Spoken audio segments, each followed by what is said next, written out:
E aí, gente, tudo bem com vocês? Bem-vindos ao meu canal, eu sou o Gabriel e esse é o nosso primeiro vídeo de 2020! E eu pensei o seguinte, eu falei, gente, como será que eu vou fazer um primeiro vídeo pra esse canal, pra esse povo, gente? Já pra comemorar esse ano novo, chegando aqui e afins.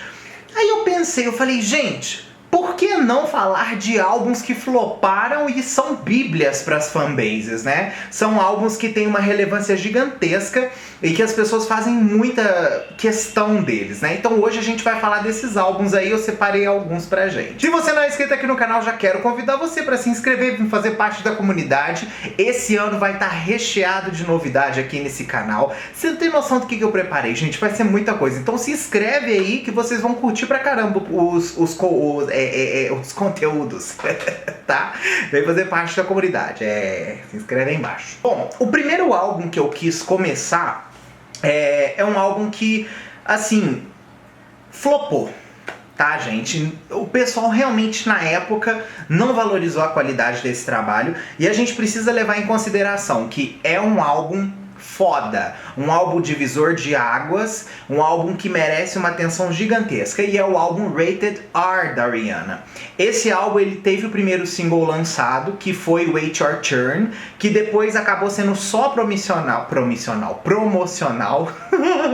e depois foi lançado o primeiro single oficial, que foi Russian Roulette, né? Assim que saiu o álbum, o pessoal não curtiu muito a vibe do álbum porque ele era muito diferente do Good Girl Gone Bad, que foi o trabalho anterior dela. Ele não tinha aqueles aspectos dance, ele não tinha todo aquele estereótipo que ela antes vinha fazendo, que conquistou uma grande fanbase, né? O Rated R mostrou um outro lado da Rihanna, que tinha determinadas coisas para falar, né? E acabou que o público não aceitou esse trabalho, tanto que pouco tempo depois ela lançou o álbum Loud no ano seguinte para compensar o que o álbum anterior não conseguiu suprir, né? Mas o álbum é reconhecido na fanbase como um dos melhores discos da Rihanna. Outro aí que flopou super e assim, foi um dos álbuns mais baixados ilegalmente de 2010, foi o Bionic da Christina Aguilera, né? O Bionic é um exemplo clássico de um disco que faz muita diferença na fanbase. Eu não conheço um fã da Christina que não goste deste disco. Pelo menos tem uma música que alguém é enlouquecido dentro desse álbum, porque é um álbum tão eclético, um álbum que marca uma mudança tão grande na carreira da Christina, uma evolução musical tão grande, uma ousadia criativa enorme, e que o álbum sofreu boicote, né? Ele, além disso, de ter sofrido boicote, ele também sofreu toda aquela onda de hate gratuito na época que ele foi lançado, né? Além de ter sido o disco, como eu disse aí no começo, mais baixado ilegalmente de 2010, estima-se que o álbum foi baixado 15 milhões de vezes ilegal, gente. Pensa se isso fosse venda ou fosse streaming. O álbum ia ser um hit, entendeu? E é engraçado porque todo mundo, por mais que seja hater, conhece o Bionic e sabe da história do Bionic, né? Então é cômico você pensar que um disco como o Bionic flopa, né? É incoerente. Um outro disco também que é flop e acabou caindo no gosto dos fãs é o álbum My December da Kelly Clarkson, né? Esse álbum marca o retorno da Kelly Clarkson depois da era Breakaway. E esse álbum, ele rolou muita confusão em cima dele porque o Clive Davis não queria lançar esse disco, né? Ele não queria botar esse álbum aí na roda. E acabou que a Kelly forçou a barra e como ele tinha lá no contrato com ela que ele era obrigado a lançar o álbum, ele lançou o álbum sem investimentos na divulgação. Então o álbum tem um conteúdo muito forte, um conteúdo muito foda, com letras muito importantes para a vida da própria Kelly Clarkson. E os fãs, né, mais íntimos dela têm um amor por esse álbum gigantesco, né? Eles, depois do Breakaway, eles consideram esse álbum o melhor álbum dela.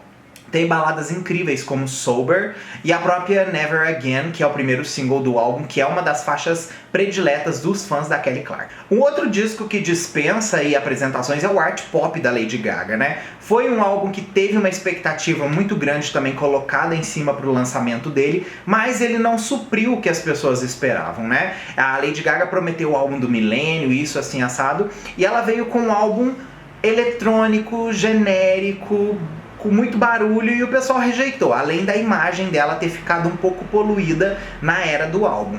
Só que esse álbum, ao gosto dos fãs, ele é um álbum que a gente tem que reconhecer que ele tem, por mais que seja eletrônico, ele é um eletrônico diferente do que era feito antes da Lady Gaga, né? É um eletrônico ousado, um eletrônico que possui texturas menos lapidadas e coisas mais cruas, e que mostra realmente uma rebeldia e um desejo muito grande da Gaga de experimentar coisas novas sem sair do que ela é originalmente. Então o art pop, como o próprio nome do álbum diz, é uma mistura de arte com o que ela já faz, que é o pop. Então o álbum compensou nesse balanço. Infelizmente não foi uma coisa que teve uma aclamação tão grande, mas a gente reconhece o valor do álbum, que é um dos preferidos dos fãs da Lady Gaga. Outra aí também que teve um álbum que não foi tão sustentável na carreira foi a Avril Lavigne, com o próprio álbum Avril Lavigne, né? O álbum não preencheu o requisito, infelizmente, mas os fãs seguem amando esse projeto. Ele veio sucessor do Goodbye Lullaby, que foi um álbum dela que também foi mais moderado, porém as pessoas tiveram mais apreço. Só que os fãs começaram a valorizar depois o conteúdo do álbum Avril Lavigne, né? Parece que determinadas coisas acontecem em momentos que as pessoas com que elas amadurecem, elas conseguem absorver melhor. Então foi exatamente o que aconteceu com esse disco. As pessoas começaram a entender mais porque ela escreveu certas músicas. Na época criticaram muito ela por achar que ela estava infantilizada em determinados aspectos, mas depois reconheceram que tudo era uma crítica exatamente ao estereótipo. Então assim, o álbum acabou rendendo singles assim, marcantes, né? Como, por exemplo, a Hello Kitty, que não teve uma pessoa que não dançou essa música. Essa música também sofreu muito boicote, porque falavam que ela era preconceituosa contra os asiáticos. Teve a Let Me Go, que foi uma balada incrível, que eu esperava que essa música fosse virar uma febre. Infelizmente a música não virou. Teve Here's to Never Growing Up.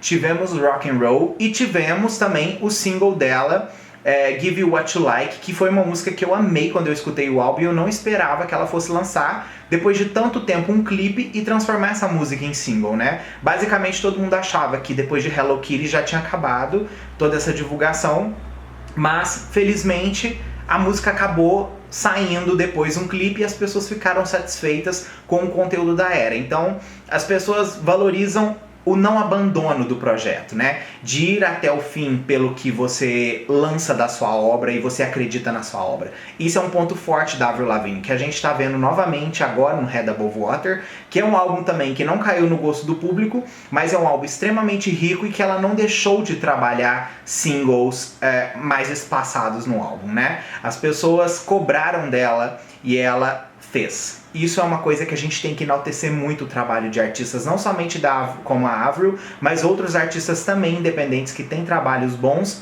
e trabalham mais a longo prazo. Uma outra aí que não fica de fora disso daí é a Madonna, né? A Madonna tem uma discografia incrível, só que a gente tem que lembrar que um dos álbuns mais marcantes da Madonna, e que assim, foi um flop, mas a gente acaba entendendo o outro lado, é o American Life. Os fãs da Madonna começaram a absorver o American Life muitos anos depois que eles começaram a entender a importância de um disco político. Infelizmente, essa inércia que a gente é colocada a viver, a gente não pensa em determinadas coisas, a gente não briga por determinados padrões, e a Madonna com o American Life, ela bateu de frente na ferida que os próprios fãs produziam, né, em questão de estereotipar a Madonna como determinada artista. Então o álbum foi renegado pelos próprios fãs, mas depois foi enaltecido pelo conteúdo importante e político que o disco tem. Eu acredito que isso também vai acontecer com o Madame X. A maior parte dos fãs realmente criticou o disco, mas eu acredito que a longo prazo as pessoas vão conseguir encontrar um balanço para entender por que ela fez um disco como aquele na época que a gente tá hoje. Quando isso acontecer, eles vão valorizar sim esse projeto dela. Outro disco que não tem como fugir é o Witness, da Katy Perry, né? O Witness é um álbum que marcou o retorno da Katy Perry depois da época do Prism, que foi aquele super auge, e infelizmente ele não caiu no gosto da maior parte do público. Exatamente porque o pessoal não se identificou com o som do disco, não se identificou com o que a Katy Perry estava falando ali. Como eu disse, é uma coisa que às vezes no momento não serve, mas a longo prazo vai servir. E é o que está acontecendo com o disco Witness. As pessoas estão começando a reconhecer a importância do valor da personalidade do artista. E não reconheceram em 2017 com a Katy Perry e agora estão conhecendo isso dela. Porque depois que isso tudo aconteceu, o nicho de fãs diminui e ela acaba que começa a soltar determinadas músicas e outras coisas que vai lapidando esses fãs. Então os fãs começaram a interpretar melhor quem é Katy Perry artista. Por que ela faz o que ela faz? Quem consome Katy Perry? Então por causa disso, o Witness é hoje um dos álbuns favoritos dos fãs da Katy Perry. E pra fechar com chave de ouro isso daí, não tem como a gente falar do álbum mais, assim, renegado da carreira de Britney Spears, que se tornou uma bíblia, o Blackout. Esse álbum eu ainda tenho que fazer uma coisa especial só relacionada a ele, porque esse álbum tem tanta coisa importante pra gente falar, que assim, precisa de um vídeo só pra ele. Mas em geral, o álbum ele foi realmente renegado pelo público pela questão, primeira coisa, o estereótipo que estava rolando na época com o nome da Britney, né? Toda aquela questão de drogas, álcool, enfim, todo aquilo do breakdown que estava rolando com ela. A imagem dela estava muito poluída, então o público que tinha na cabeça que a Britney, assim como a Katy Perry, era uma artista perfeita, não podia errar, não podia falar determinadas coisas, teve um feedback com um discurso diferente da Britney. Além do discurso diferente, o álbum veio com um som que não era comercialmente forte na época, tava vivendo uma época de hip hop, a Britney resolveu trazer uma coisa dark, dance, underground, então é oposto ao que tava rolando, né? O álbum não atingiu limites comerciais, ele vendeu só 2 milhões de cópias, pensa pra você ver, naquela época a Britney vender 2 milhões é um desastre.